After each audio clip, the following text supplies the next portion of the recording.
اعوذ باللہ من الشیطان الرجیم بسم اللہ الرحمن الرحیم ولا تقولوا لمن يقتل في سبيل الله اموات بل احیاء ولكن لا تشعرون صدق اللہ مولانا العظیم ببرکت ان اللہ وملائکتہ يصلون على النبي يا أيها الذين آمنوا صلوا عليه وسلموا تسليما اللهم صل على وعلى آله وصحبه أجمعين أستغفر الله من كل ذنب أستغفر الله استغفر اللہ من كل ذنب استغفر اللہ من كل ذنب وخطیۃ واتوب الیہ بسم اللہ الرحمن الرحیم حسبی ربی جل اللہ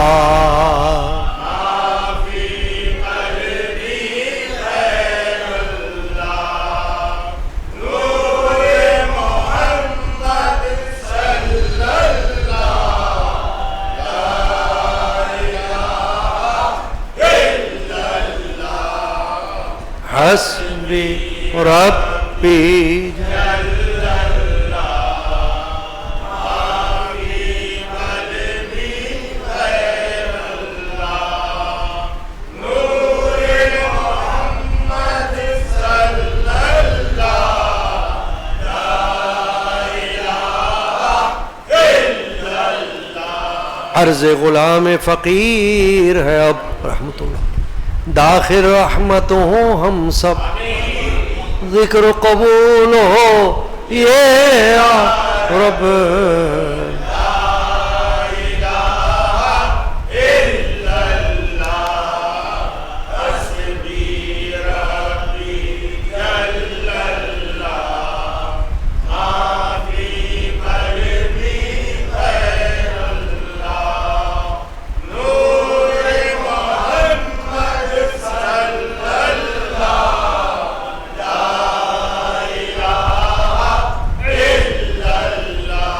صلی اللہ علیہ یا رسول اللہ سلم علیہ یا حبیب اللہ صلی اللہ علیہ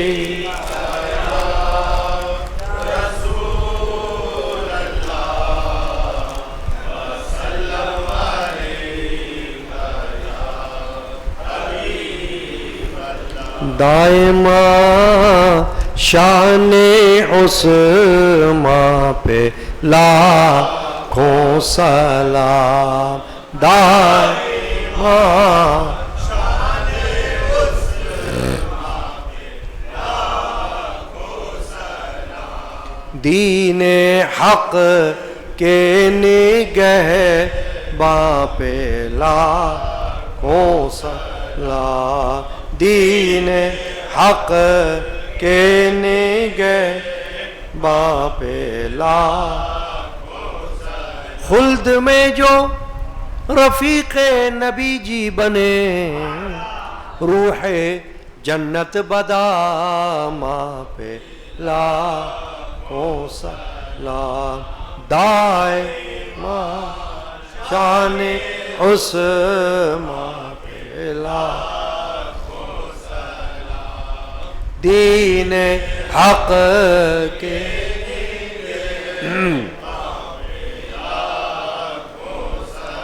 ایک جاں جمع قرآن کی صورتیں ان کے برکات فیضاں لاکھوں سلام دائما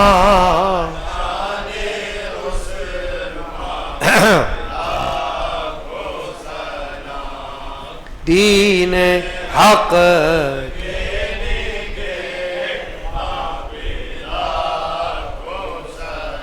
وصف میں وہ غنی وزی نورین تھے، ان کے جود فراواں پہ دائے ماں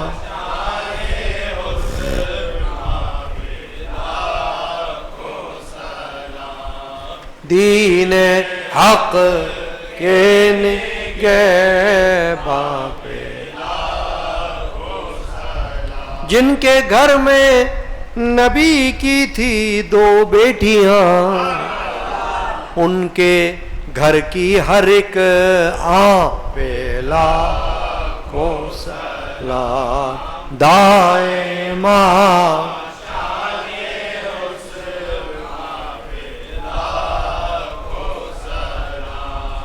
دین حق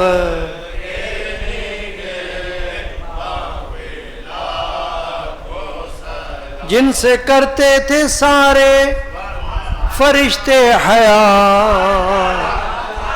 ان کی ناموس ایمان پہ لاکھوں سلام دائماں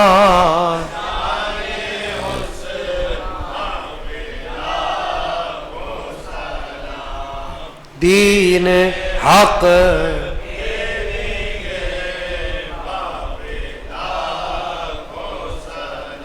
بیر روما کی سیرابی ہے کہہ رہی، محسن حق خدا داں پہ لاکھوں سلام دائماں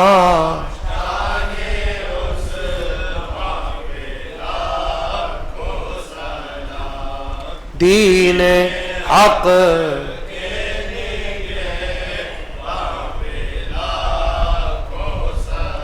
دین نبی نے شہادت کی جن کی خبر، افتخار شہیداں پہ لاکھوں سلام دائماں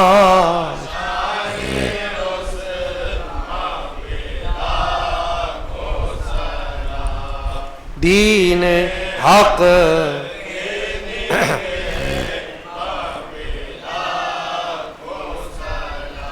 علم قادری رحمت اللہ علیہ نور اللہ مرقد الغفران، علم قادری یاد عثمان کی، شام و سحر درخشاں پہ لاکھوں سلام دائے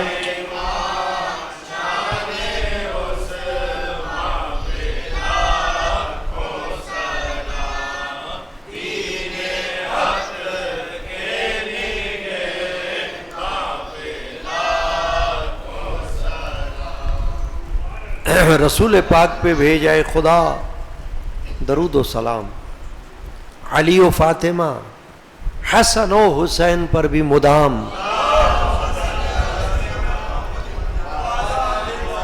صحابی اجمعین۔ حاضرین کرام، قدیمی مجالس یادگار شہادت حسینی کے سلسلے میں آج کی شب خلیفہ سوم حضرت سیدنا عثمان بن عفان المعروف عثمان غنی رضی اللہ تعالیٰ عنہ کا ذکر خیر اور آپ کی شہادت کا مختصر تذکرہ ہے۔ تمام صحابہ کرام چاہے وہ خلفائے راشدین میں سے ہوں، چاہے عام صحابہ ہوں، مختلف صحابہ کرام کو اللہ تبارک و تعالی نے صحابیت کے علاوہ، صحابیت تو ہے ہی ان کی شان، لیکن اس کے علاوہ بہت سی خوبیاں مختلف صحابیوں کو باری تعالی نے عطا فرمائی، کسی کو کچھ خوبیاں صفات ہیں ان کی، وہ من جانب اللہ ہے، اللہ کی طرف سے بندہ نہ اس میں کمی کر سکتا ہے نہ اس کو مٹا سکتا ہے، کیونکہ جو بات یا جو خوبی من جانب اللہ ہوتی ہے وہ اللہ کی طرف سے ہوتی ہے اور اللہ ہی اس کا محافظ ہوتا ہے۔ حضرت سیدنا عثمان بن عفان، عثمان غنی رضی اللہ تعالیٰ عنہ کو بھی اللہ تعالیٰ نے کئی خوبیاں عطا فرمائی اور کئی خوبیاں ان میں جمع فرمائی، یعنی ایک نہیں کئی خوبیاں۔ یہ ان کی خوش نصیبی۔ حضرت سیدنا عثمان غنی رضی اللہ تعالی عنہ وہ صحابی ہیں کہ جو حضرت ابو بکر صدیق رضی اللہ تعالی عنہ کی دعوت پر اسلام لائے۔ نیکی کی دعوت دینا ہر مسلمان کے لیے اور بڑا اجر و ثواب رکھتی ہے یہ دعوت، چاہے آپ کسی کو دے رہے ہوں، وہ آپ کی دعوت مانے یا نہ مانے، مگر آپ کو دعوت دینے کا ثواب ملتا ہے۔ آپ کسی کو محفل کی دعوت دیتے ہیں، کسی کو درس کی دعوت دیتے ہیں، وعظ کی دعوت دیتے ہیں، حلقہ ذکر اللہ کی دعوت دیتے ہیں، محرم شریف کی محفل کی دعوت دیتے ہیں، کوئی بھی دعوت ہو، کسی بھی محفل کی ہو، لیکن وہ نیک نیتی سے دی جاتی ہے تو اللہ تعالیٰ دعوت دینے والے کو اس کا بڑا اجر و ثواب عطا فرماتا ہے۔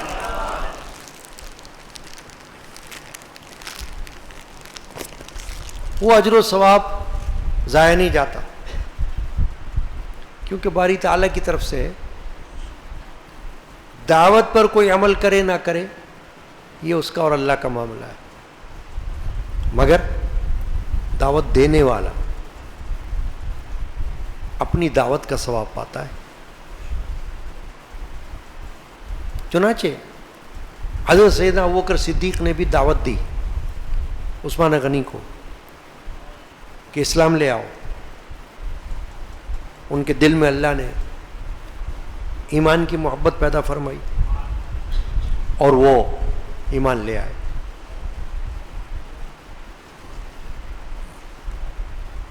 قرآن مجید فرقان حمید میں ایک دو مقامات ایسے ہیں جن سے حضرت سیدنا عثمان غنی رضی اللہ تعالیٰ عنہ کی خوبیوں کی طرف اشارہ ملتا ہے۔ ایک بات یاد رکھنا آپ کہ قرآن مجید میں صحابہ کے فضائل، اہل بیت کے فضائل، انبیاء کرام کے فضائل، اولیاء کرام کے فضائل، یہ ہمیں جگہ جگہ ملتے ہیں، چاہے ان کے ناموں سے نہ ملتے ہوں۔ قرآن مجید میں تو اہل بیت میں سے بھی کسی کا نام نہیں، قرآن مجید میں صحابہ میں سے صرف ایک کا نام ہے، ایک صحابی کا، باقی کسی کا نام نہیں۔ انبیاء کرام میں سے سارے کے سارے نبیوں کے نام نہیں ہیں قرآن میں، چند کے نام ہیں، چند نبیوں کے۔ تو اس کا مطلب یہ تو نہیں ہوا کہ باقی نبیوں کی کوئی فضیلت نہ ہوئی، معاذ اللہ۔ اس کا مطلب یہ بھی نہیں ہوا کہ باقی انبیاء نہیں تھے، وہ بھی تھے، مگر قرآن مجید میں بہت سی باتیں مختصر ہیں، تو نبیوں کے نام مختصر تعداد میں، ولیوں کے نام نہیں، مگر اولیاء اللہ کا ذکر ہے، اللہ کے دوستوں کا ذکر، ان کی فضیلت بیان کی گئی ہے۔ اہل بیت میں سے نام نہیں مگر اہل بیت کا ذکر کیا گیا ہے. اور اسی طرح صحابہ میں سب کا نام نہیں ہے, ایک صحابی کا نام ہے اور وہ ہے حضرت زید بن حارثہ. قرآن میں صرف زید آیا ہے, واقعہ کی وجہ سے آ گیا ہے تو اللہ نے نام لے دیا, ورنہ اور کسی صحابی کا نام نہیں ہے. لیکن اس بات سے فرق نہیں پڑتا کہ نام نہیں ہے تو کام بھی ان کا نہ ہوگا, ایسا نہیں. ان کے فضائل, ان کی اہمیت قرآن مجید کی آیات سے پتہ چلتی ہیں, بھلے نام نہ ہو, مگر جب اس کی تفصیل میں ہم جاتے ہیں تو پتہ چلتا ہے یہ فلاں صحابی کے بارے میں. جیسے کوئی آیت شریفہ نازل ہوئی ہو تو شان نزول سے پتہ چلتا ہے کن صحابی کے بارے میں آئی, کس اہل بیت کے بارے میں آئی, یوں پتہ چلتا ہے. لیکن نام نہیں آتا قرآن میں تو اس سے کوئی فرق نہیں پڑتا. یہ نقطہ ہے یاد رکھنے کے لیے.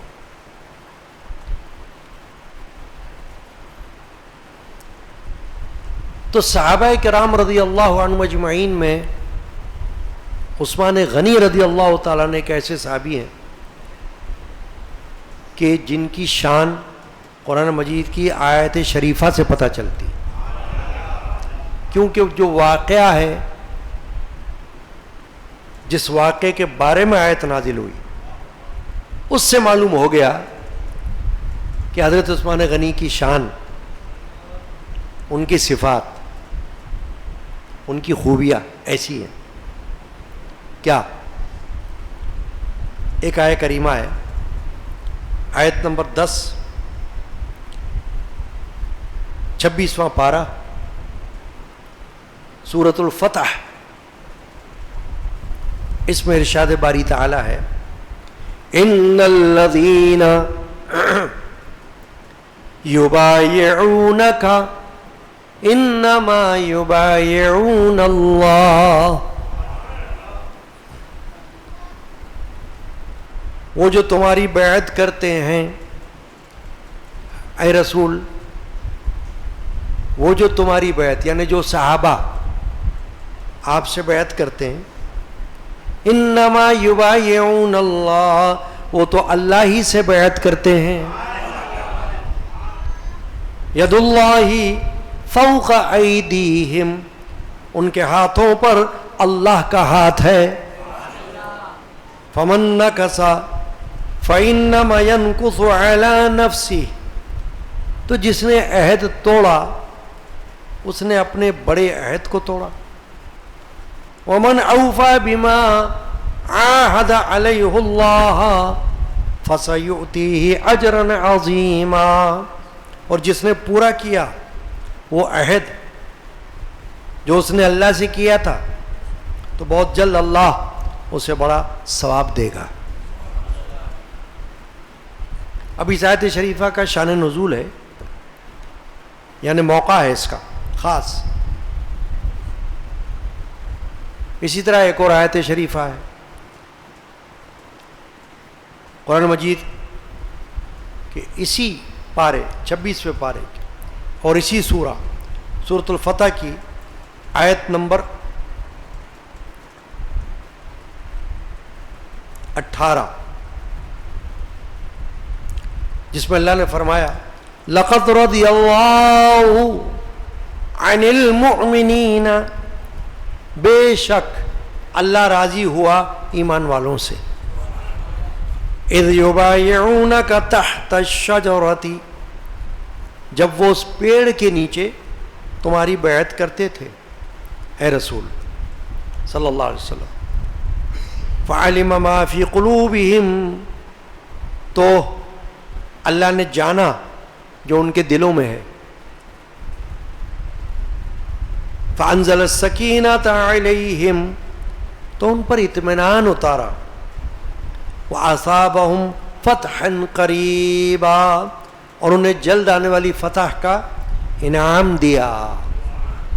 یہ دونوں آیات شریفہ ایک ہی واقعے کی طرف ہماری توجہ دلاتی ہے. اس کی تشریح میں کیا ہے بات گفتگو کہ ایک موقع تھا کہ جب نبی اکرم صلی اللہ علیہ وسلم مدینہ طیبہ سے مکہ شریف صحابہ کرام کے ایک لشکر کے ساتھ عمرہ کی ادائیگی کی نیت سے چلے. ایک مقام پر پہنچے جو اس کو حدیبیہ کہا جاتا ہے، حدیبیہ. تو وہاں آپ نے قیام کیا اور جائزہ لینے کے لیے اپنے بے مثال صحابی حضرت سیدنا عثمان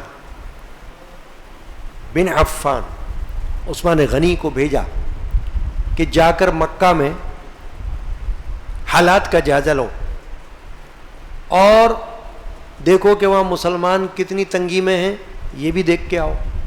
تو ان کو دلاسا بھی دو، تسلی دو انہیں کہ انشاءاللہ مکہ فتح ہو جائے گا، آپ لوگوں پر اللہ تعالیٰ مہربانی فرمائے گا، کچھ دن کی تکالیفیں برداشت کر لو. اسلام کے راستے میں مشقت، محنت، صعوبت یہ اٹھانی پڑتی. ہم لوگوں کو تو ایسی مصیبتوں کا سامنا نہیں ہے، اللہ کا شکر ہے. وہ محنتیں، وہ مشقتیں، وہ تکلیفیں جو صحابہ کرام کو پہنچی، اس کا تو آدھا آدھ بھی ہمارے پاس نہیں ہے. ہم تو ایک ایسے معاشرے میں جی رہے ہیں جہاں ہمیں کوئی تکلیف نہیں پہنچا رہا اسلام کے حوالے سے، اذیت نہیں دے رہا ہے. ایسی دشمنان دین تو ہمیشہ تھے، ہمیشہ رہیں گے، وہ الگ مسئلہ ہے. مگر وہ تکلیفیں جو صحابہ نے اٹھائیں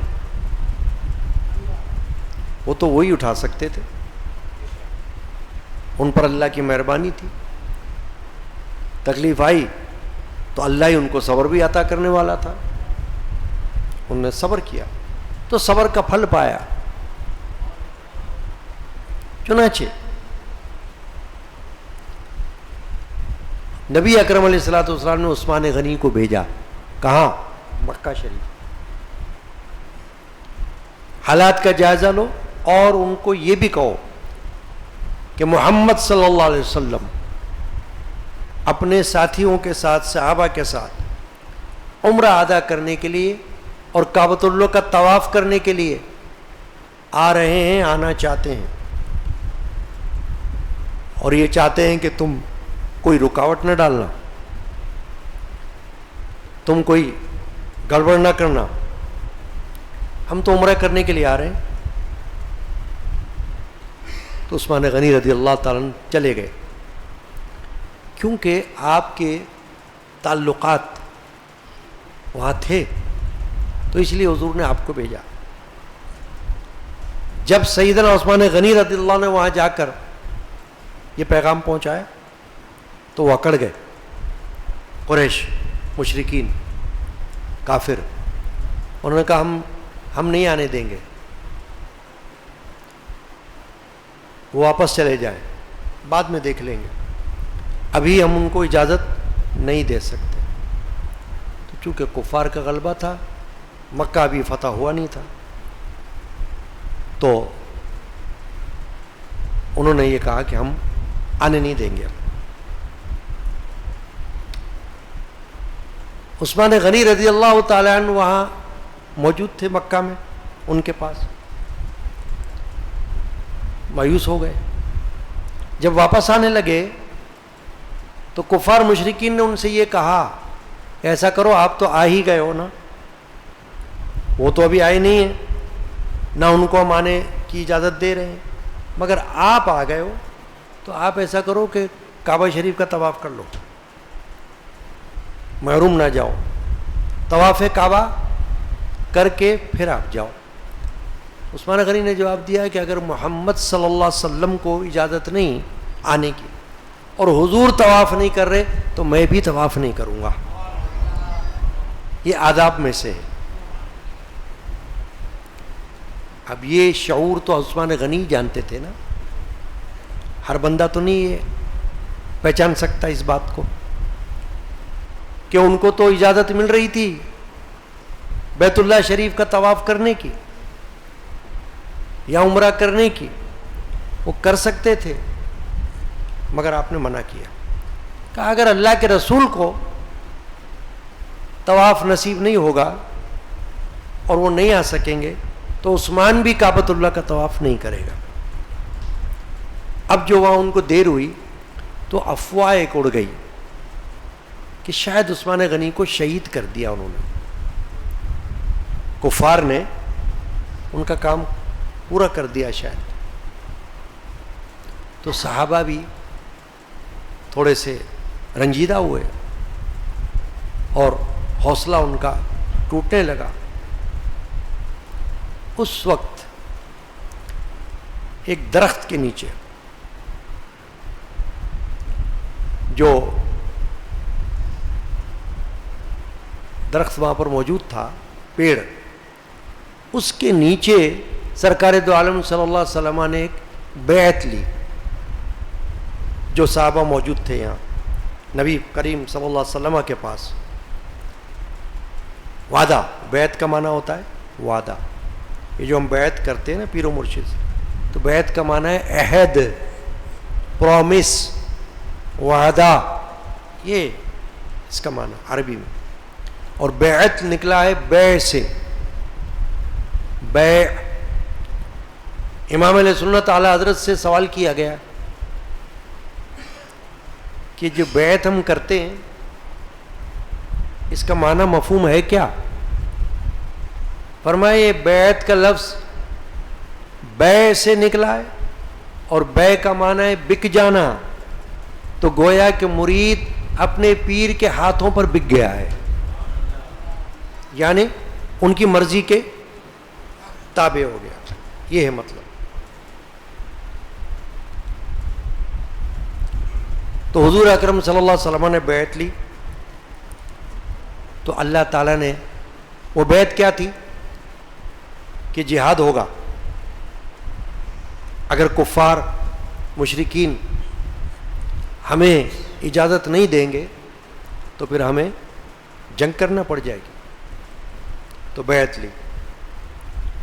اس بیعت کا ذکر یہاں پر آیا آیت نمبر 18 میں سورۃ الفتح کی.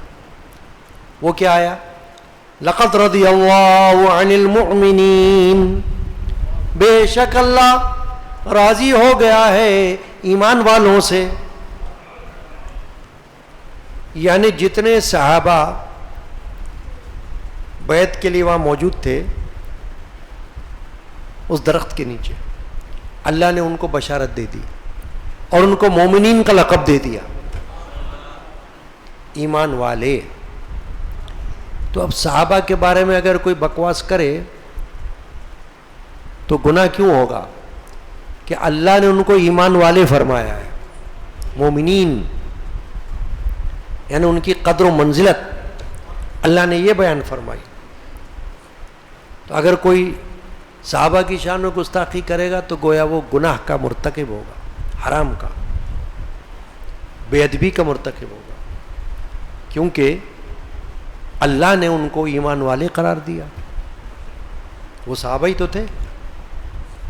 لقد رضی اللہ عن المؤمنین اذ یبایعونک تحت الشجرۃ, جب وہ اس پیڑ کے نیچے آپ کی بیعت کر رہے تھے تو وہ درخت کا ذکر آ گیا کہ اس درخت کے نیچے بیعت کر رہے تھے. چنانچہ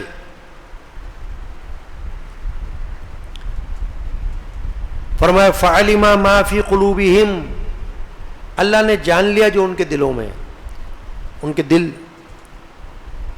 غمگین ہو رہے تھے, رنجیدہ ہو رہے تھے, اللہ نے جان لیا. فانزل السکینۃ علیہم, تو اللہ نے ان پر اطمینان اتار دیا. یہ بڑی بات. دل بے چین ہو, بے قرار ہو, کسی وجہ سے بھی ہو، تو اللہ تعالیٰ قادر ہے اس بات پر کہ کوئی ایسا عمل اس بے قرار شخص کے سامنے لا کے رکھ دے کہ جس کو کرنے سے اس کے دل میں اطمینان آ جائے. جیسے کوئی وظیفہ پڑھتا ہے، دل کھلتا ہے، اطمینان ہو جاتا ہے. جیسے کوئی عمل کرے، کوئی خیر و خیرات کا، صدقات کا، دل کو اطمینان حاصل ہو جائے. کوئی تسبیح پڑھے، کوئی تلاوت قرآن کرے، دل کو اطمینان مل جائے. کوئی نفل نماز پڑھ لے پریشانی میں. اللہ کے رسول صلی اللہ علیہ وسلم کا بھی یہ معمول حسنہ تھا کہ اگر آپ کو کوئی پریشانی لاحق ہوتی تو آپ نماز میں مشغول ہو جاتے تھے، نفل نماز پڑھا کرتے تھے، وسیلہ بنا لیتے تھے اس کو، اپنی نماز کو. یہ سب ذکر ہے اللہ کا. تو قرآن مجید میں ایک جگہ اللہ نے فرمایا ہے نا، الا بذکر اللہ تطمئن القلوب، فرمایا خبردار، ہوشیار، اللہ کے ذکر سے دلوں کو اطمینان ہے. یہی وجہ ہے کہ بڑے بڑے مشائخ نے، علماء نے، صوفیاء نے، اولیاء اللہ نے ذکر اللہ کی محفلیں قائم کی. جیسے ہمارے ہاں ہوتی ہے جمعرات کا ذکر اللہ، 11ویں شب کا ہلکا ذکر اللہ. تو کیا یہ کم بات ہے؟ اس کو کوئی کم سمجھتا ہے؟ اس میں حاضری کو کوئی معمولی سمجھتا ہے؟ بہت بڑی حاضری ہے یہ ذکر اللہ کی حاضری، جس کے بارے میں نص قرآنی سے اللہ تعالیٰ نے اجر و ثواب اور انعام کا وعدہ فرمایا ہے. دیکھو نا کیا فرما رہا ہے، الا بذکر اللہ تطمئن القلوب. سن لو، خبردار، ہوشیار، اللہ کے ذکر سے دلوں کو اطمینان ملتا ہے. تو جب کوئی پریشان ہوتا ہے تو اللہ تعالیٰ اس کی پریشانی جس طرح چاہتا ہے ٹال دیتا ہے. کبھی خیر خیرات سے، صدقہ و خیرات سے، کبھی عبادت سے، تلاوت قرآن سے یا نماز سے، کبھی ذکر اللہ سے، کبھی تسبیح سے، وظیفے سے. جو بھی اس کو اللہ تعالیٰ راستہ دکھا دیتا ہے وہ اختیار کر لیتا ہے تو دل میں اطمینان نازل ہو جاتا ہے. تو اللہ نے فرمایا فعلم ما فی قلوبہم، اللہ نے جان لیا ان کے دلوں میں کیا ہے، بے چینی ہے، بے قراری ہے، رنجیدگی ہے. فانزل السکینۃ علیہم، تو فرمایا اللہ نے ان پر سکینہ نازل کر دی. سکینہ کا معنی اطمینان، آرام، سکون اللہ نے نازل کر دیا. اب جس کے دل پر اللہ تعالیٰ اطمینان اتار دے، کیا بات ہے اس کی. اللہ کی طرف سے اگر اطمینان ہو جائے تو اس کی شان تو پھر بڑی شان ہوگی نا. فرمایا وَأَصَابَهُمْ فَتْحًا قَرِيبًا، اور انہیں جلد آنے والی فتح کا انعام دیا، کیونکہ بعد میں فتح خیبر ہوئی، غزوہ خیبر ہوا. تو یہ اشارہ اس بیعت کی طرف ہوا. وہ درخت جس کے نیچے نبی اکرم صلی اللہ علیہ وسلم نے بیعت لی، اس کی طرف اللہ نے اشارہ کیا. اب دوسری آیت سن لیجئے آپ، 2 آیات ہے نا. ان الذین یبایعونک، یہ وہی موقع ہے جب حضور بیعت لے رہے ہیں. ان الذین یبایعونک انما یبایعون اللہ،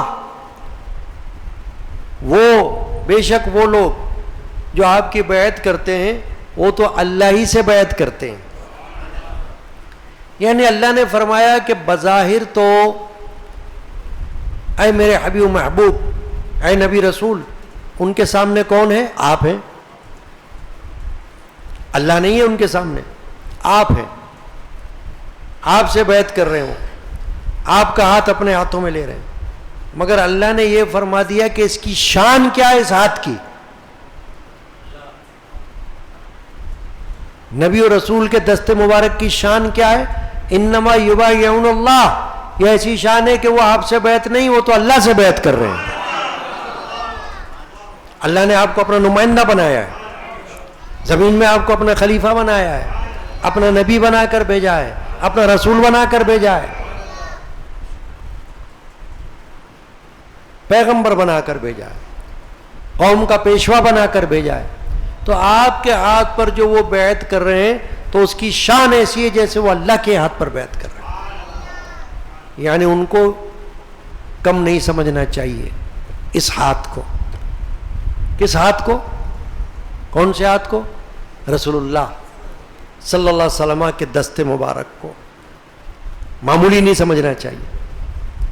دیکھا اللہ تعالیٰ نے نص قرآنی سے اپنے حبیب و محبوب نبی و رسول کے ہاتھ کی شان بیان فرما دی. جس کے ہاتھ کی یہ شان ہے اس کے پورے وجود کی کیا شان ہوگی. ہاتھ تو جسم کا ایک حصہ ہے نا، پورا جسم نہیں ہے، پورے جسم کا حصہ ہے، عضو ہے ایک. تو ہاتھ کے بارے میں تو اللہ یہ فرما رہا ہے کہ ان کے ہاتھوں پر اللہ کا ہاتھ ہے. رسول کا ہاتھ مت سمجھو اس کو، صرف بظاہر ان کا ہاتھ ہے، کیونکہ اللہ مجسم نہیں. اللہ شکل انسانی میں تو نہیں ہے کہ آپ کے سامنے آ جائے. وہ تو اپنا مظہر تمہارے سامنے کر دیتا ہے. تو رسول کو اس نے اپنا مظہر بنا کر بھیجا اس اعتبار سے کہ ان کے ہاتھ کو اللہ نے اپنا ہاتھ قرار دیا. تو جب ہاتھ کی یہ شان ہے تو ذات کی شان کیا ہوگی. اب فرماتا ہے اللہ پاک ید اللہ فوق ایدیہم، ان کے ہاتھوں پر اللہ کا ہاتھ ہے. تو دوبارہ بات آ گئی ہے. انما یبایعون اللہ میں ایک بات آ گئی کہ انہوں نے اللہ سے بیعت کی ہے. دوسری بات کیا آئی؟ ید اللہ فوق ایدیہم، ان کے ہاتھوں پر اللہ کا ہاتھ ہے. ید اللہ، اللہ کا ہاتھ. فمن نکس فانما ینکس علی نفسہ. اب فرماتا اللہ تعالیٰ کہ یہ جو بیعت کی ہے نا اس کو اب کوئی کھیل نہ سمجھے، ہلکا نہ لے، معمولی نہ سمجھے. ارے ایک شغل تھا بس کر لی بیعت. نہیں، ایسا نہیں. ہمارے حضرت صوفی صاحب عبد الغنی رحمۃ اللہ علیہ خاندان کے بزرگ اپنے اشعار میں فرماتے ہیں کہ جو ان سے پوچھو کہ ہوئے کیوں مرید آپ جناب، شعر لوگوں کے بارے میں کہا کہ بھائی جو عام لوگ ہوتے ہیں جن کو پتہ ہی نہیں مرید کیا ہوتا ہے، دیکھا دیکھی ہو جاتے ہیں مرید، چلو شعور سے نہیں ہو رہے. تو فرمایا جو ان سے پوچھو ہوئے کیوں مرید آپ جناب، تو کہتے اس لیے کہ یہ بھی ایک کار ثواب. وہ بس اتنا سمجھتے یہ ثواب کا کام ہے تو مرید ہو گئے ہم.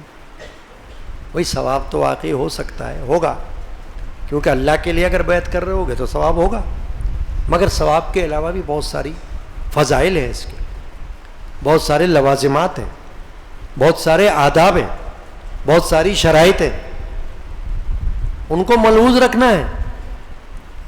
بیعت کو صرف شغل میلہ نہیں سمجھنا ہے، کوئی دیکھا دیکھی ہو گئے بیعت نہیں، اس کی حقیقت کو سمجھنا ہے اور یہ سمجھنا ہے کہ اس کا بیک گراؤنڈ کیا ہے بیعت کا. یہ جو پیری مریدی میں بیعت ہوتی ہے تو سمجھنا ہے کہ یہ بیعت کا سلسلہ نکلا کہاں سے ہے.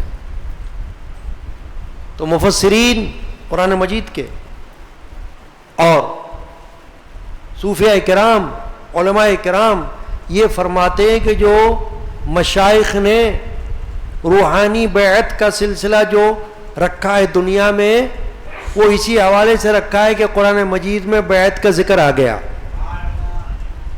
تو صوفیاء کرام نے بیعت کا سلسلہ جاری کیا. تو پہلے تو بیعتیں ہوتی تھیں ایمان کی، فلاں فلاں امور پر، مگر رسول اللہ صلی اللہ علیہ وسلم نے صرف ایمان پر ہی بیعت نہیں لی کہ کوئی کفر سے ایمان پہ آ رہا ہو تو بیعت لے لی، بلکہ ایمان لانے کے بعد بھی بیعتیں لی ہیں. عبادات پر، ریاضات پر، برائی سے بچنے پر، گناہ سے بچنے پر، نیکی کرنے پر. یہاں تک کہ ایک صحابی یہ فرماتے ہیں، حضرت جریر بن عبداللہ رضی اللہ تعالی عنہ، کہ مجھ سے نبی کریم صلی اللہ علیہ وسلم نے اس بات پر بیعت لی کہ ایک دوسرے کی خیر خواہی کرتے رہنا.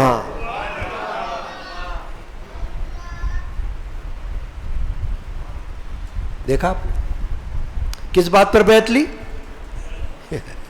اس پر نہیں لی کہ بھئی ایمان میں آ جاؤ. ایمان میں تو تھے ہی وہ پہلے سے، وہ تو صحابی تھے خود، تو ایمان والے تھے. بے ایمان کا بھی صحابی ہوتا ہے کیا؟ بے ایمان اگر رسول کو دیکھ بھی لے تو صحابی تو نہیں بن سکتا. ابی لہب نے دیکھا تھا تو صحابی تو نہیں ہے وہ. ابو جہل نے دیکھا تھا، 50 بار دیکھا تھا، تو اس کو کوئی صحابی تو نہیں کہتا. کیونکہ صحابی کی تو تعریف ہی ہے کہ جس نے حالت ایمان میں دیکھا، حالت ایمان میں زیارت کی حضور کی، تو صحابی کہلاتا ہے نا. تو یہ حضرت جریر تو پہلے سے صحابی تھے، مگر یہ کہتے ہیں مجھ سے اللہ کے رسول نے جو بیعت لی وہ اس بات پر لی کہ دیکھو ایک دوسرے کی بھلائی کرتے رہنا. خیر خواہی کا مطلب کیا ہوتا ہے؟ خیر چاہنا. خیر خواہی کا مطلب خیر چاہنا، یعنی شر نہیں چاہنا، خیر چاہنا. اس پر عہد لیا کہ وعدہ کرو مجھ سے کہ تم ایک دوسرے کی خیر خواہی کرو گے. تو معلوم ہوا کہ یہ بھی سنت ہے. حدیث سے پتہ چل رہا ہے نا آپ کو کہ یہ بھی سنت مبارکہ میں سے سنت رسول اللہ ہے کہ اس بات پر عہد کرنا کہ ہم ایک دوسرے کی خیر خواہی کریں گے، نقصان نہیں پہنچائیں گے، خیر خواہی کریں گے. تو بات یہاں پہ چل رہی ہے کہ اللہ فرماتا ہے فمن ناکسا، جس نے عہد توڑ دیا. عہد بھی کر لیا تھا، چلو بیعت کر لی تھی، اب توڑ دی.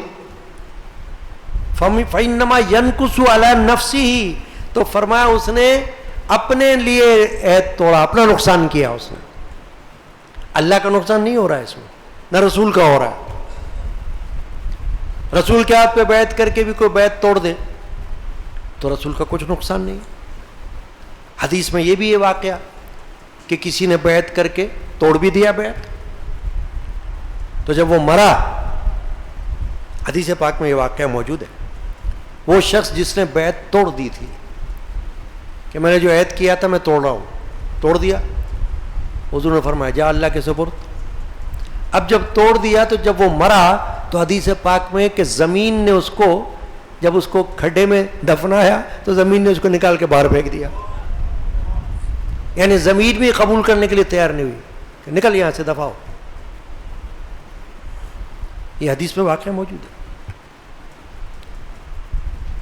تو فرمایا فمن نکسا فإنما ينكس على نفسه، جس نے عہد توڑا تو اس نے اپنے نفس کے لیے یہ توڑا، یعنی اپنا نقصان کیا. فإنما ينكس على نفسه، اپنے آپ پر نقصان کیا اس نے. یہ تو اگر کوئی بیعت، اب دیکھیں نا، بیعت کو توڑنا ایک ہوتا ہے بیعت توڑنا، ایک ہے بیعت کر کے بھاگ جانا. توڑا نہیں ہے بیعت لیکن غائب ہو جانا، دونوں میں نقصان ہے. الگ الگ فرق سے. توڑنے کا نقصان تو بہت بڑا ہے کہ بغیر کسی وجہ کے کوئی بیعت توڑے، کیونکہ جب بیعت ہو رہی تھی تو وہ اللہ کے درمیان، اللہ کو بیچ میں رکھ کر بیعت کر رہا تھا نا. وہ جب بیعت لی جاتی ہے اللہ کی رضا کے لیے تو اللہ بیچ میں تھا. تو اگر کسی نے باضابطہ بیعت کو توڑا، مثلا صوفیہ فرماتے ہیں کہ پیر اگر مرید کو کہے کہ میں نے تم کو آزاد کر دیا تو کوئی بات نہیں، لیکن مرید اگر کہے کہ میں نے بیعت توڑ دیا تو ٹوٹ جائے گی، کیونکہ ارادت اس کی طرف سے. مرید وہ بننے آیا تھا، پیر نہیں گیا تھا مرید اس کا بننے کے لیے، وہ مرید بننے آیا تھا. تو صوفیہ کرام فرماتے ہیں اپنی کتابوں میں کہ ارادت، مرید کا معنی ہے ارادت مند، محبت والا، محبت کرنے والا. وہ محبت کرنے وہ آیا تھا نا، اس نے اپنے آپ کو پیش کیا تھا محبت کے ثبوت میں. تو اگر وہ بیعت توڑے گا تو ٹوٹ جائے گی. نہیں توڑے گا تو نہیں ٹوٹے گی. تو ایک تو ہے بیعت کو توڑنا, جس کے بارے میں اللہ یہاں فرما رہا ہے فمن نکسا فانما ينكث على نفسه, جس نے عہد توڑ دیا تو اس نے اپنے نفس پر توڑا, اپنے آپ پر توڑا اس نے, یعنی اپنے اوپر ظلم کیا اس نے, نہ اللہ کا کچھ بگاڑا نہ اللہ کے رسول کا کچھ بگاڑا. اسی طرح اگر مرید بھی پیر سے بیعت توڑتا ہے بلا وجہ, جبکہ سلسلہ بھی درست چل رہا ہو, سلسلہ بھی منقطع نہ ہوا ہو, غور سے سننا اس بات کو, تعلیم بھی جاری ہو, سمجھ کے بات کو, تعلیمات کا سلسلہ چل رہا ہو, پیر کے فوت ہونے سے سلسلہ ٹوٹا نہ ہو کہ اس کو بہانہ مل گیا ارے سلسلہ ہی ختم ہو گیا بھائی. تو سلسلہ اگر ختم نہ ہوا ہو, چل رہا ہو, جاری ہو, تو اس کا مطلب ہے کہ بیعت بھی جاری, ذکر و فکر بھی جاری, اور روحانیات کی تعلیم بھی جاری, شغل, وظائف, تسبیحات, ذکر اللہ, یہ سب جاری, اور فرائض, واجبات, سنن, نوافل, ان کی تعلیمات بھی جاری, یہ بھی سب بتایا جا رہا ہے, تقریریں بھی رات دن ہو رہی ہیں, واعظ و نصیحت بھی ہو رہی ہے. تو مطلب یہ ہے کہ اگر سلسلہ ٹوٹا ہی نہیں اور پھر اگر کوئی بیعت توڑتا ہے تو وہ تو پیر کا بھی کچھ نہیں بگاڑتا, اپنا ہی بگاڑے گا, اپنی سر پہ خاک ڈالے گا, اور کیا کرے گا, خود ہی گناہ کرے گا نا اپنے لیے, کہ اس نے تو اس سلسلے کو جو کہ چل رہا ہے اور جاری ہے, اور حصول برکت کے لیے, حصول تعلیم کے لیے, اور سنت رسول اللہ کو زندہ رکھنے کے لیے اس نے بیعت کی تھی. ہندوستان کے بہت بڑے شیخ جن کا نام آپ نے ضرور سنا ہوگا, امام المفسرین, امام المحدثین, حضرت امام شاہ ولی اللہ رحمۃ اللہ علیہ, پورا خاندان علماء اور اولیاء اللہ کا خاندان ہے. وہ اپنی کتاب میں لکھتے ہیں اس سوال کے جواب میں کہ بیعت کیا ہے, جو بیعت ہم کرتے ہیں فرض ہے, واجب ہے, سنت ہے, کیا ہے؟ تو آپ نے جواب فرمایا سنت رسول اللہ ہے, یعنی نبی پاک صلی اللہ علیہ وسلم کی سنت سے ثابت ہے. کیونکہ ابھی یہاں تو میں نے صرف 2 آیات پڑھی نا جن میں خالی بیعت کا ذکر ہو رہا ہے. قرآن مجید میں تو وہ آیات شریف ہے جن میں اللہ نے حکم دیا حضور کو کہ صحابہ سے بھی بیعت لو اور صحابیات سے بھی بیعت لو, یعنی مردوں سے بھی لو اور عورتوں سے بھی بیعت لو آپ, مختلف امور پر, اور وہ سب ایمان والے تھے پہلے سے. تو کوئی یہ نہیں کہہ سکتا کہ بھئی ان کو کفر سے ایمان میں لانے کی بیعت کی بات ہو رہی ہے, نہیں, ایمان والے تو تھے وہ, مگر مختلف باتوں پر, جیسے میں نے بھی ایک بات بتائی خیر خواہی پر بیعت, تو ایسے مختلف باتوں پر اللہ نے حکم دیا کہ اے رسول آپ صحابہ سے بھی بیعت لو اور آپ صحابیات سے بھی بیعت لو. تو یہ بھی ذکر ہے قرآن مجید میں ایسی بیعت کا. تو امام شاہ ولی اللہ نے فرمایا کہ بیعت سنت رسول اللہ ہے. تو سنت نبوی اس بیعت کے اندر, اس بیعت کے پیچھے ہے, پس پشت. یہ جو بیعت ہوتی ہے نا آج کل پیر و مرید کی, صحیح سلسلے میں اور صحیح شرائط کے ساتھ, ٹھیک ہے نا, یہ دیکھ کر میرے جد امجد رحمۃ اللہ علیہ بیان فرما رہے تھے. اب یہ بات سے بات آ رہی ہے تو آیت شریفہ آ گئی تو میں یہ باتیں کر رہا ہوں, ورنہ اصل مجھے اس آیت کے حوالے سے عثمان غنی کا ذکر کرنا ہے نا, یہ شان نزول عثمان غنی کے حوالے سے ہے تو وہ تو کروں گا, مگر بات سے بات آ رہی تو بات بتا رہا ہوں کہ حضرت سیدی مرشدی جدی مولانا شاہ محمد غلام رسول قادری رحمۃ اللہ علیہ بیان فرما رہے تھے. تو آپ نے فرمایا کہ ہمارے بزرگ سائیں عبد الغنی رحمۃ اللہ علیہ فرماتے تھے کہ پانی پیجے تو چھان کر پیجے اور پیر کیجے تو جان کر کیجے. پیر کا مرتبہ تو عالی ہے, یہ اشعار پڑھے آپ نے, جس کا جی چاہے ملفوظات کتاب اٹھا لو جو میں نے مرتب کی ہے حضرت کے ارشادات پر. اس کتاب کا نام کیا ہے؟ ملفوظات. اس میں آپ تلاش کرو, یہ واقعہ مل جائے گا, یہ بات جو میں پڑھ رہا ہوں شعر. فرمایا پیر کا مرتبہ تو عالی ہے, سن لو بے پیر کہنا گالی ہے. فرمایا کسی کو بے پیرا کہہ دو تو ایسا جیسے کسی کو گالی دے دیا کہ تم بے پیرے ہو, تمہارا کوئی پیر نہیں. پھر آپ نے ایک اور بات فرمائی, جد امجد نے فرمایا آدمی مٹی کا لوٹا لیتا ہے تو چھان پٹک کرتا ہے, اور تم پیر تلاش کرتے ہو تو دیکھتے نہیں کیسا پیر ہے کیسا فقیر ہے, یعنی سلسلہ کیسا ہے, خاندان کیسا ہے, تعلیمات کیسی ہے, روحانیات کیسی ہیں, دیکھتے نہیں تم. تو دیکھ کے کرو, جائزہ لو, دیکھ لو کون تم کو زبردستی کر رہا ہے مرید ہونے کے لیے. اور ہمارے سلسلے میں تو کبھی کسی کو بولا ہی نہیں جاتا یا مرید ہو جاؤ. آ کے سنا ہے کبھی کسی نے ہمارے منہ سے کسی کو کہا بھائی ادھر مرید ہو جاؤ, تو مرید ہو کہ نہیں ہو, ادھر مرید ہو جاؤ. نہیں, مرید ہو جاؤ کہیں بھی ہونا ہے, یہ اور تعلیم ہے. یہ نہیں کہتے ادھر مرید ہو جاؤ, تو اللہ ہے جس کے دل میں ڈالے, جس کے دل میں ڈال دے بس. پھر آپ نے فرمایا, حضور صاحب عبد الغنی رحمۃ اللہ فرماتے تھے کہ پیسی ہوئی دوا اور مونڈھا ہوا سادھو پہچانا نہیں جاتا. اب بتاؤ کیسی گہری بات. یہ ہمارے بزرگوں کی تعلیم ہے. میں تو اکثر کہتا رہتا ہوں اور ثبوت بھی دے سکتا ہوں کہ کوئی آئے دیکھے ہمارے خاندانی مشائخ کی تعلیمات کس پائے کی تعلیمات ہیں, ٹھوس گہری, چھانے پھٹکے, پتہ چل جائے گا کون سی تعلیم ہے جو یہاں موجود نہیں ہے. جس شعبے کی تعلیم چاہیے آ کر معلوم کرے, نکال کے دکھا دیں گے یہ دیکھو موجود ہے. نثر میں بھی ہے, نظم میں بھی ہے. تو دیکھو کیسی بات فرمائی کہ فرمایا کہ پیسی ہوئی دوا اور مونڈھا ہوا سادھو پہچانا نہیں جاتا. تو کیا مطلب ہوا کہ دوا کو اگر کوئی پیس لے, جیسے حکیم لوگ پیستے ہیں, اب پیسی ہوئی دوا کو تمہارے سامنے رکھو تو باپ بھی کسی کا نہیں پتا ہے کہ اس میں کیا کیا ملا ہوا ہے. سمجھ رہے بات کو آپ؟ بھائی ایک چیز تمہارے سامنے ہونا اگر ثابت تو تم پہچان لو گے بھائی یہ ہے, یہ چیز ہے, یہ چیز ہے, یہ ادرک ہے, یہ لہسن ہے, یہ پیاز ہے. مثال دے رہا ہوں. وہ فرمایا اگر دوا کو کوئی پیس لے, کوٹ لے, تو فرمایا کیسے پہچانو کہ اس میں کیا ملا ہوا ہے. چورن بنا لے اس کی, تمہیں کیا پتا کیا ملا ہوا اس میں.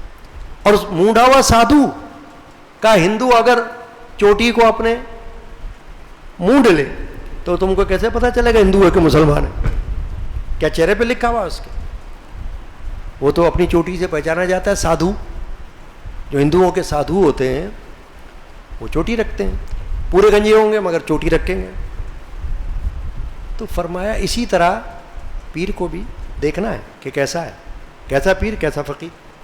اب یہ بات یہاں سے چل رہی تھی کہ اگر کوئی بیعت توڑتا ہے تو کیا کرتا ہے؟ اپنا نقصان کرتا ہے. نہ اللہ کا, نہ رسول کا, نہ پیر کا, کسی کا نقصان نہیں کرتا. وَمَنْ أَوْفَى بِمَا عَاهَدَ عَلَيْهِ اللَّهَ فَسَيُؤْتِيهِ أَجْرًا عَظِيمًا. اور جس نے پورا کیا وہ وعدہ جو اس نے اللہ سے کیا تھا تو بہت جلد اللہ اسے بڑا ثواب دے گا. کہ اللہ سے وعدہ کر رہا تھا, وہ سامنے تو پیر تھا مگر بیچ میں اللہ تھا. سامنے تو رسول اللہ تھے مگر اوپر اللہ تھا. سامنے رسول کا ہاتھ تھا مگر وہ اللہ کا ہاتھ تھا. یہ فرمایا اللہ نے. اب آ جاؤ اس بات کی طرف کہ یہ آیات کا عثمان غنی سے کیا تعلق ہے. عثمان غنی سے یہ تعلق ہے کہ جب نبی پاک صلی اللہ علیہ وسلم نے بیعت لینا شروع کیا تو صحابہ کرام موجود تھے, سب اپنا اپنا ہاتھ اللہ کے رسول کے ہاتھ میں دے رہے تھے, بیعت کر رہے تھے ہاتھ میں ہاتھ دے کر. صوفیہ کے یہاں اس لیے یہ قاعدہ ہے ہاتھ میں ہاتھ دے کر بیعت کرنے کا, مردوں کے لیے, خواتین کے لیے نہیں. خواتین کے لیے تو کوئی تسبیح ہوتی ہے, کوئی رومال ہوتا ہے تو ٹھیک ہے, یا پانی میں ہاتھ ڈال دے مرشد, پھر وہ اپنا ہاتھ پانی میں ڈال دیں تو وہ پانی ان کے ہاتھوں کو لگ جاتا ہے. یہ طریقے ہیں صوفیہ نے لکھے کتابوں میں. مگر مردوں کو ہاتھ میں ہاتھ لے کر بیعت کرتے تو صحابہ کرام, یہ ہے نا ہاتھ کا ذکر قرآن میں, ید اللہ فوق ایدیہم, ان کے ہاتھوں پر اللہ کا ہاتھ ہے. تو وہ ہاتھ دے رہے تھے رسول اللہ کے ہاتھ میں، اور اللہ فرمایا رسول اللہ کا ہاتھ ان کو نظر آ رہا ہے مگر یہ اللہ کا ہاتھ ہے، اللہ اس ہاتھ کے اوپر ہے، اس کے پیچھے اللہ ہے، وہ ان کو نظر تھوڑی آ رہا ہے کہیں، مگر حقیقت یہ ہے۔ اب جب عثمان غنی کو دیکھا تو وہ تو تھے نہیں، رسول اللہ صلی اللہ علیہ وسلم نے کیا فرمایا؟ عثمان نبی کے کام سے اور مسلمانوں کے خاطر وہاں گئے ہیں، یعنی یہ تعریف کی ان کی کہ عثمان یہاں موجود نہیں ہے بیعت کے موقع پر، مگر وہ کسی فالتو کام کے لیے نہیں گئے، وہ تو اس لیے گئے ہمارے حکم پر کہ جا کر کفار کو کہیں گے کہ ہم عمرہ کرنا آنا چاہتے ہیں تو ہمارے ساتھ کوئی مقابلہ مت کرنا، تو وہ تو ایک نیک کام کے لیے گئے تھے، نیک پیغام لے کر گئے۔ چنانچہ حضور نے کیا فرمایا کہ سارے صحابہ نے تو اپنے اپنے ہاتھوں کو ہاتھ رسول کے ہاتھ میں دے دیا، فرمایا اب میں کرتا ہوں ایسا کہ عثمان تو یہاں موجود نہیں ہے اور میرے دو ہاتھ ہیں اللہ نے دیے، تو سیدھا ہاتھ تو میرا ہی ہاتھ ہے، الٹے ہاتھ کو میں عثمان کا ہاتھ بنا لیتا ہوں اور میں عثمان کی طرف سے بیعت کرتا ہوں۔ دیکھا آپ نے کیا طریقہ ہے، تاریخ میں موجود ہے۔ اس آیت شریفہ کی تفسیر میں مفسرین نے یہ واقعہ لکھا ہوا ہے کہ رسول اللہ صلی اللہ علیہ وسلم نے اپنا ایک ہاتھ تو اپنا ہی قرار دیا کہ بھئی یہ تو ہے ہی میرا ہاتھ، چلو، لیکن جو دوسرا ہاتھ ہے اس کو میں عثمان غنی کا ہاتھ قرار دے دیتا ہوں اور عثمان غنی کی طرف سے بیعت کر لیتا ہوں کیونکہ وہ یہاں موجود نہیں ہے، وہ ہو گئی بیعت۔ اب مفسرین نے فرمایا کہ اس شان کو دیکھو جو حضرت عثمان غنی کو ملی، انفرادی خصوصیت ہے یہ، کیونکہ یہ بات صرف حضور نے عثمان غنی کے لیے کہی، ہر صحابی کے لیے نہیں کہی نا، عثمان غنی کے لیے کہی۔ تو علماء فرماتے عثمان غنی کی شان یہاں سے واضح ہو رہی ہے کہ اللہ تبارک و تعالی نے رسول اللہ کا جو ہاتھ ہے، دست مبارک ہے، اس کو خود انہی کی زبانی کہلوا دیا کہ میرا ایک ہاتھ میرا ہے اور دوسرا ہاتھ عثمان کا ہے، تو عثمان کو یہ شان مل گئی، عثمان غنی کو یہ شان مل گئی، تو یہ انفرادی خصوصیت ہو گئی عثمان غنی کی۔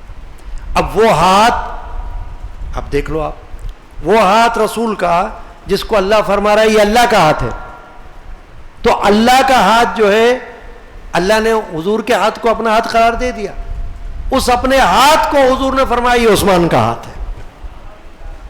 یہ ہوتی ہے شان، اس کو سمجھنا ہوتا ہے شعور کے ساتھ کہ کیسی کیسی شان عطا فرما رہا ہے اللہ تعالیٰ۔ رسول پاک پہ بھیجائے خدا درود و سلام، علی و فاطمہ حسن و حسین پر بھی مدام۔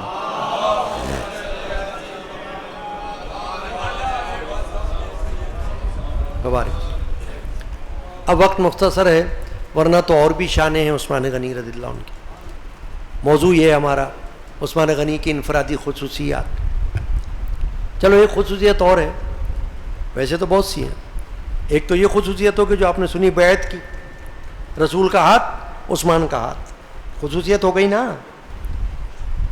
ایسے یہ خصوصیت یہ ہے کہ عثمان غنی نے 2 بار ہجرت کی اللہ کی خاطر، ہر ایک نے نہیں کی 2 بار، ہر ایک نے 1 بار کی، مکہ سے مدینہ۔ عثمان غنی نے پہلی ہجرت کی مکہ سے حبشہ اپنی اہلیہ کے ساتھ۔ کون اہلیہ؟ حضرت رقیہ رضی اللہ تعالیٰ عنہ، حضور کی صاحبزادی، کیونکہ عثمان غنی داماد تھے۔ عثمان غنی کا نکاح پہلے ابی لہب کی بیٹی سے ہوا تھا، لیکن جب یہ اسلام کا واقعہ ہو گیا عثمان غنی کا لانے کا، تو وہ نکاح ختم ہو گیا اور نبی اکرم صلی اللہ علیہ وسلم نے اپنی صاحبزادی عثمان کے نکاح میں دے دی۔ تو مکہ سے حبشہ ہجرت کی، پہلی والی ہجرت، پھر وہاں سے واپس آئے مدینہ طیبہ، مکہ شریف، اور پھر دوسری ہجرت جو فرمائی آپ نے وہ مکہ سے مدینہ، جو اس وقت یثرب نام تھا مگر مدینہ ہو گیا۔ تو یہ 2 ہجرتیں کی، تو آپ کو کہا جاتا ہے صاحب الہجرتین، 2 ہجرت والے، یہ بھی آپ کی خصوصیت ہوگی۔ اب تیسری خصوصیت کیا ہے جو دنیا میں کسی کو نہیں ملی؟ 1,24,000 پیغمبر ہم مان لیں تعداد کے حساب سے، 1,24,000، 1,24,000 میں سے ایسی خصوصیت عثمان غنی کے سوا کسی کے پاس نہیں آئی کہ ایک نبی کی 2 بیٹیاں ایک کے بعد ایک کسی کے نکاح میں آئی. یہ صرف عثمان کے حکم میں.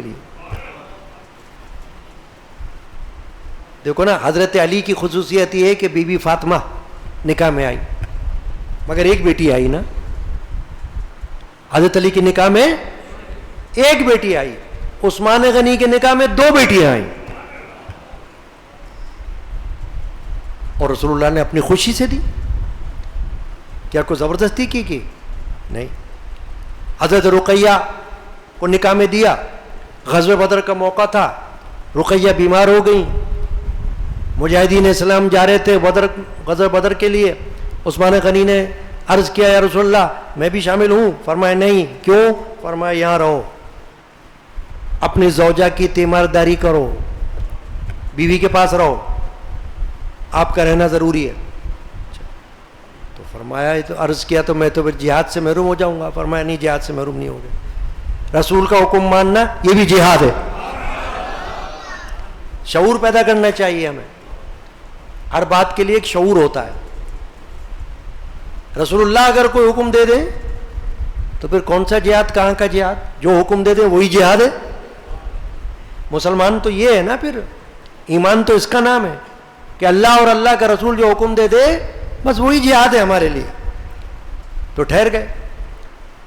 جب غزوہ بدر سے مجاہدین اسلام فتح لے کر لوٹے تو حضرت رقیہ کا انتقال ہو رہا تھا، ان کو دفنایا جا رہا تھا. رسول اللہ صلی اللہ علیہ وسلم نے فرمایا عثمان نبی کے حکم پر یہاں ٹھہرے ہوئے تھے، جہاد میں نہیں گئے، کوئی مسئلہ نہیں، وہ اپنی اہلیہ کی تیمارداری کے رک گئے تھے. اب جب ہم کو فتح دے دی اللہ نے، مال غنیمت بھی بہت دے دی اللہ نے، تو یہ مال غنیمت جہاں سب صحابہ کے نصیب میں آ رہا ہے تو عثمان غنی کو بھی مال غنیمت ملے گا، اور ان کا مقام بھی ایسا ہے جیسا صحابہ بدر کا مقام ہے. وہ بھی بدری ہے. اب گئے نہیں بدر میں، دیکھ رہے ہیں آپ. سمجھو باتوں کو جو میں کہتا ہوں، اس کو معمولی مت سمجھو. یہ دماغ پاشی جو کرتا ہوں یہ کوئی ایسی فالتو باتیں تھوڑی ہو رہی ہیں، کام کی باتیں ہو رہی، شعور کی باتیں ہو رہی. غزوہ بدر میں گئے نہیں حضرت عثمان غنی، وہ گھر میں بیٹھے ہوئے تھے. مگر چونکہ اللہ کے رسول کے حکم پہ بیٹھے تھے نا، تو رسول اللہ کو تو اللہ نے سارا اختیار دیا ہوا ہے، حلال کا بھی دیا ہے، حرام کا بھی دیا ہے. جس کو چاہے دے دیں، جس سے چاہے لے لیں، جس کو چاہے جتنا دے دیں. اللہ نے ان کو مختار بنایا ہے. اعلی حضرت نے شعر میں کیا فرمایا؟ میں تو مالک ہی کہوں گا کہ ہو مالک کے حبیب. میں تو مالک ہی کہوں گا. یا رسول اللہ میں تو آپ کو مالک ہی کہوں گا کیونکہ آپ مالک کے دوست ہو، مالک کے حبیب ہو، مالک کے محبوب ہو، تو میرے لیے تو آپ بھی مالک ہو میرے، خدا نہیں یعنی مالک ہو آپ میرے. میں تو مالک ہی کہوں گا کہ ہو مالک کے حبیب، یعنی محبوب و محب میں نہیں میرا تیرا. محبوب اور محب میں میرا تیرا نہیں ہوتا ہے، تیرا میرا ہے اور میرا تیرا ہے. اللہ نے یہ فیصلہ کر دیا ہے، اے حبیب جو میرا ہے وہ تیرا ہے، اور جو تیرا ہے وہ میرا ہے، اور جو میرا نہیں وہ تیرا بھی نہیں ہے، اور جو تیرا نہیں وہ میرا بھی نہیں ہے. جب تک اس حقیقت کو کوئی نہ سمجھے ایمان نہیں آ سکتا. سمجھنا پڑے گا، جو میرا ہے وہ تیرا ہے، اور جو تیرا ہے وہ میرا ہے. بس اتنی بات ہے. تو ان کو حضور نے فرمایا آپ غزوہ بدر کے مجاہدین میں شامل ہو عثمان، کیونکہ آپ اللہ کے رسول کے حکم پر ٹھہر گئے تھے. پھر حضور نے کیا کیا کہ کچھ عرصے بعد اپنی دوسری صاحبزادی ام کلثوم عثمان غنی کے نکاح میں دے دی، اور دینے کے بعد یہ فرمایا کہ یہ عثمان میرے نزدیک وہ قدر رکھتا ہے، ایسی قیمت اور منزلت رکھتا ہے، ایسا مرتبہ رکھتا ہے کہ اگر میری 40 بیٹیاں ہوتی تو میں عثمان کو دے دیتا. حدیث پاک. یہ ان کی قدر بتانے کے لیے حضور نے فرمایا. کہ عثمان میرے نزدیک ایسا مرتبہ رکھتا ہے کہ اگر میری زیادہ بیٹیاں ہوتی تو وہ بھی دے دیتا میں ایک ایک کر کے. مجھے خوشی ہوتی کہ میرا ایسا داماد ہے عثمان غنی کے جیسا. اب عثمان غنی کی ایک اور خصوصیت بتاتا ہوں، اس کے بعد پھر ختم. وہ خصوصیت کیا ہے؟ سخاوت. ہاں ہاں ہاں، تبھی تو آپ کو کہا جاتا ہے عثمان غنی، کہ آپ کو اللہ نے دل کا غنی کیا تھا، ہاتھ کا بھی غنی، دل کا بھی غنی. بہت بڑے دل والے تھے. اللہ نے آپ کو مال بھی بہت دیا تھا، دولت مند تھے صحابہ میں. تو کئی مرتبہ ایسا موقع آیا کہ رسول اللہ صلی اللہ علیہ وسلم نے حکم دیا کہ مال کی ضرورت ہے، مال خرچ کرنا ہے، اللہ کی راہ میں خرچ کرنا ہے نا، کسی کی ذات پر نہیں. تو عثمان غنی آگے آگے آ گئے تھے. بڑا ایک عجیب واقعہ ہے کہ جب مدینہ طیبہ آئے ہجرت کر کے تو پانی کی قلت تھی. ایک یہودی کا کنواں تھا، روما، بیر روما اس کا نام تھا. اللہ کے رسول صلی اللہ علیہ وسلم فرمایا کہ کوئی ہے جو اس کو خرید لے، یہودی سے خرید لے تاکہ مسلمانوں کو پانی کی سہولت ہو جائے، پینے کا پانی میسر آ جائے. کیونکہ پانی کی بڑی دین اسلام میں وقت ہے، اور صدقے کے حساب سے بھی پانی کی بڑی قیمت ہے. حدیث پاک میں کہ پانی افضل چیز ہے صدقے میں، پانی پلانا. تو نبی اکرم صلی اللہ علیہ وسلم نے فرمایا کہ یہ بیر روما کوئی خرید لے. تو عثمان غنی پہنچ گئے. کہاں پہنچے؟ یہودی مالک کے پاس.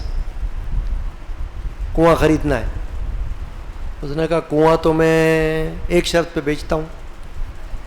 پوچھا کیا شرط ہے؟ کہا شرط یہ ہے کہ میں آدھا کنواں بیچوں گا. ارے آدھا کنواں، پورا نہیں بیچوں. وہ کیسے؟ کہا ایسا ہوگا کہ ایک دن جو ہے وہ تمہاری طرف سے لوگ بھلے پانی پئیں اور ایک دن میں پانی بیچوں گا اس کا. ٹھیک ہے، منظور ہے. آدھا کنواں خرید لیا، آدھا اسی کے پاس رہا. اب کیا ہوا کہ جب عثمان غنی نے کنواں خرید لیا تو لوگ کیا کرنے لگے کہ اس دن جس دن عثمان غنی کی باری ہوتی نا، خوب پانی بھر لیتے اور پانی بھر کے جمع بھی کر لیتے. جیسے نہیں ٹینکوں میں کوئی اسٹور کر لیتا ہے تو جمع بھی کر لیتے. اب وہ یہودی پریشان ہو گیا. اس نے کہا میرا تو کوئی فائدہ نہیں ہوا ایک دن رکھنے سے کنواں، یہ تو میرا دن بھی جا رہا ہے غضایا، میرے دن کا پانی بھی عثمان غنی کے دن میں جا رہا ہے. لوگ اس دن اتنا پانی بھر رہے ہیں کہ لے کے جمع کر رہے ہیں. میں روک بھی نہیں سکتا ہوں کہ اس دن تو ان کا ہے، وہ دن تو ان کے لیے مخصوص ہے.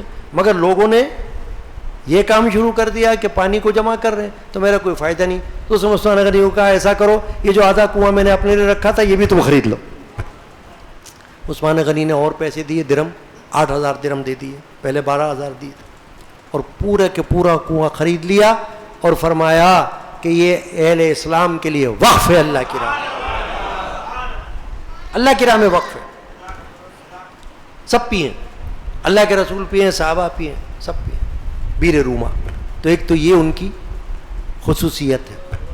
اور ایک خصوصیت یہ ہے کہ مسجد نبوی کی زمین وسیع کرنے کی ضرورت پیش آئی.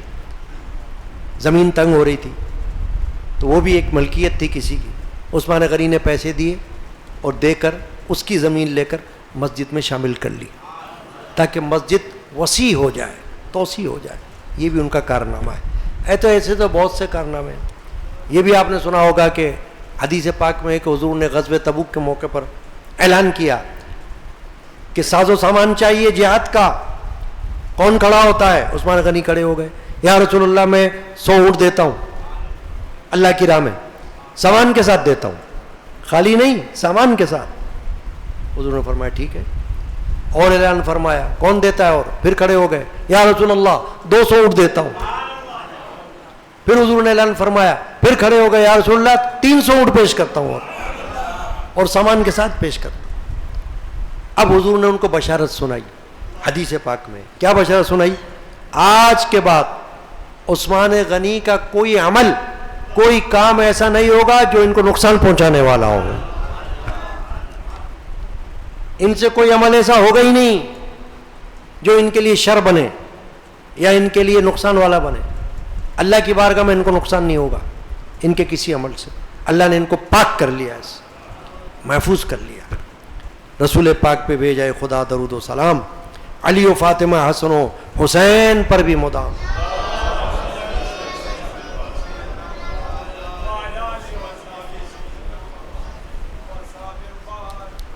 سبحان اللہ. تو یہ اب چونکہ وقت زیادہ ہے نہیں تو شہادت حضرت عثمان غنی کا حال مختصر ہے کہ عبداللہ ابن سباح یہودی نے منافقانہ طور پر اسلام کو قبول کیا اور اسلام اور حضرت عثمان سے اس کو حسد تھا اور وہ چاہتا تھا کہ کوئی ایسا کام کرے جو ان کو نقصان پہنچ جائے. چنانچہ اس نے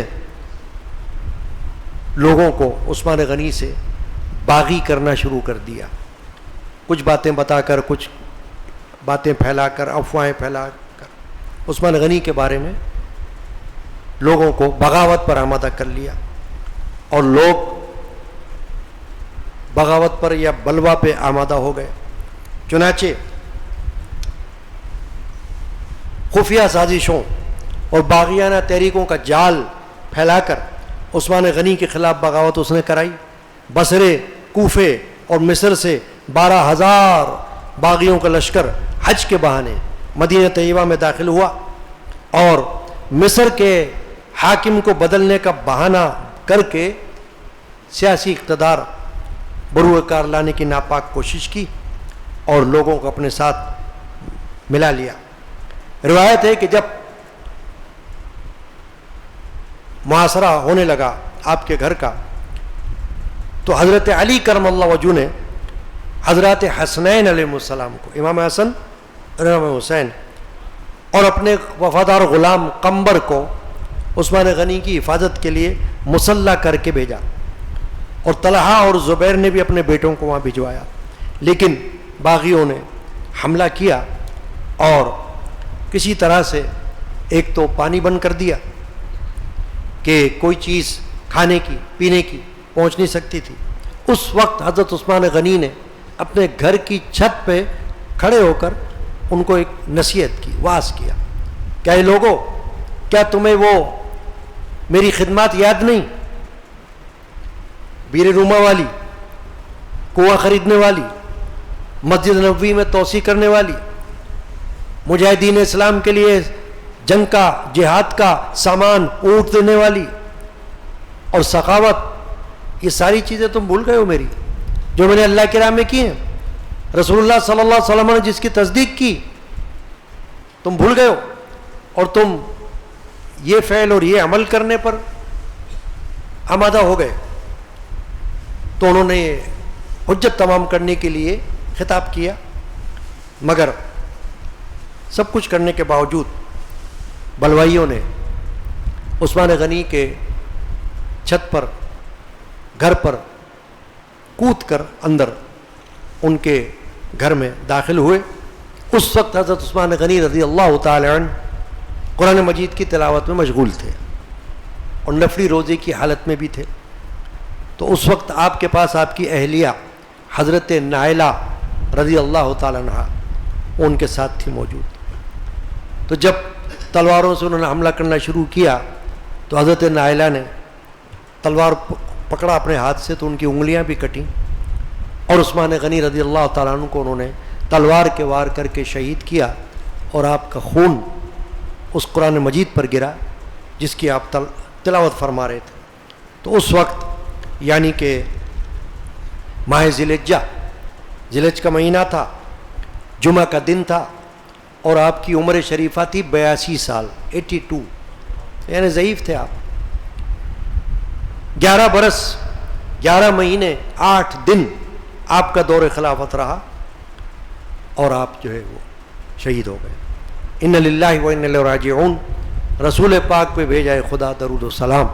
علی و فاطمہ حسن و حسین پر بھی مدام. وعلی آلہ اجمعین. کل قدیمی مجالس یادگار شہادت حسینی میں خلیفہ چہارم حضرت مولا علی کرم اللہ تعالی وجہ الکریم کا ذکر فضائل اور آپ کی شہادت کا مختصر ذکر ہوگا. اور کل ہی عظیم صوفی بزرگ شیخ الاسلام والمسلمین حضرت بابا فرید الدین گنج شکر رضی اللہ تعالیٰ عنہ کی فاتحہ ہوگی. ان کے عرس مبارک کی رات ہے اور یہ مہینہ بھی ان کے عرس کا ہے. تو ہمیشہ ہمارے یہاں یہ معمول ہے, آپ کو معلوم ہے, جو لوگ ہمیشہ آتے ہیں نا ان کو معلوم ہے کہ کل کی جو رات آنے والی ہے اس میں ان کی فاتحہ شامل ہوتی ہے. تو اللہ تعالیٰ ہمیں کل بھی حاضری کی توفیق عطا فرمائے. بسم اللہ الرحمن الرحیم. سلطان کر ہمارا سلطان کر بلا کو ہمارا امت کے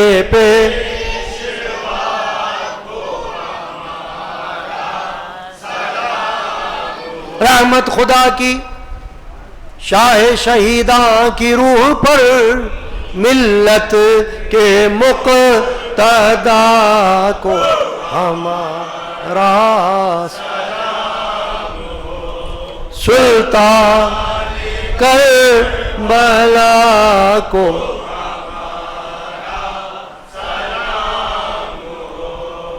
امت کے شوا کو پڑھ کر درود ادب سے غلام حزیں تو کہ سلطان کر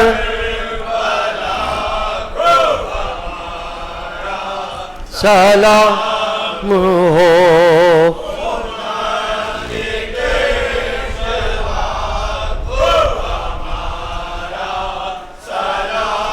یا حسین ابن علی آپ کے سر کا صدقہ امین.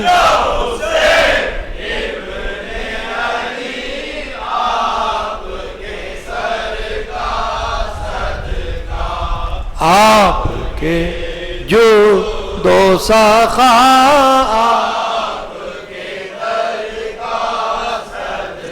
آپ کے صبر و رضا فتح و ظفر کا صدقہ آپ کے بذل و عطا آپ کے گھر کا صدقہ.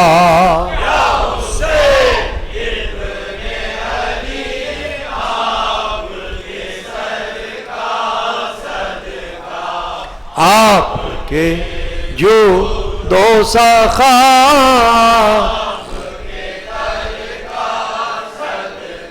اللہم یا رب العالمین بجاہ سید الانبیاء والمرسلین. جن حضرات نے دعاؤں کی درخواستیں پیش کی ہوئی ہیں اور روزانہ کرتے ہیں, اللہ تعالیٰ ان کی دعاؤں کو قبول فرمائے. مجھ گناہگار کے صحت شفا کے لیے اللہ تعالیٰ سب کی دعائیں قبول فرمائے. مانسیرہ میں احمد دین قادری ان کا انتقال ہوا ہے, اللہ تعالیٰ ان کی مغفرت فرمائے. علی احمد کی سمدھن کا انتقال ہوا ہے, اللہ تعالیٰ ان کی مغفرت فرمائے. تو اسکول کے اسٹاف کے لیے دعا. یاسین قادری کا بیٹا جمال بھائی ہمارے جمال الدین قادری کے پوتے بچہ ہے, اسپتال میں داخل ہے, بیمار ہے, اللہ تعالیٰ اس کو شفا عطا کر. شہدائے کربلا کے صدقے میں صحت عطا کر. عائشہ شوکت گھر والوں کے لیے دعا کی درخواست, اللہ سب کی دعائیں قبول فرمائے. نیاز حسینی کے لیے خادمین روزانہ حاضر ہوتے ہیں, اللہ تعالیٰ تعاون خیر کی توفیق. اعوذ باللہ من الشیطان الرجیم بسم اللہ الرحمن الرحیم. قل هو اللہ احد اللہ الصمد لم یلد ولم یولد ولم یکن له کفوا احد. قل هو اللہ احد اللہ الصمد لم یلد ولم یولد ولم یکن له کفوا احد. قل هو اللہ احد اللہ الصمد لم یلد ولم یولد ولم یکن له کفوا احد. بسم اللہ الرحمن الرحیم. الحمد للہ رب العالمین الرحمن الرحیم مالک یوم الدین ایاک نعبد وإياك نستعين اهدنا الصراط المستقيم صراط الذين أنعمت عليهم غير المغضوب عليهم ولا الضالين. إن الله وملائكته يصلون على النبي يا أيها الذين آمنوا صلو علیہ وسلم تسلیما صلی علی محمد. ابھی جو بیان ہو رہا تھا تو بیعت کا ذکر بھی آیا، پیر و مرید کا ذکر بھی آیا، تو یاد دہانی کے لیے عرض کر رہا ہوں کہ چند سال پہلے میں نے جو کتاب لکھی ہے اس کا نام ہے پیر و مرید. کوشش تو یہ ہونی چاہیے کہ ہر مرید کے پاس ہو، تاکہ اس میں تحقیقی باتیں ہیں، بیعت کے حوالے سے، قرآن کی روشنی میں، احادیث کی روشنی میں، صوفیہ اور اولیاء اللہ کی روشنی میں، علماء و محدثین کی روشنی میں، یعنی کہ تحقیقی کتاب ہے تو گھر میں ہونا چاہیے. پیر و مرید اس کا نام ہے، باہر بک اسٹال سے مل سکتی ہے. میں نے جو کتابیں لکھی ہیں ان میں کوشش یہ رہی ہے کہ ان موضوعات پر لکھوں جن کے بارے میں معلومات ہونے کی ضرورت ہے.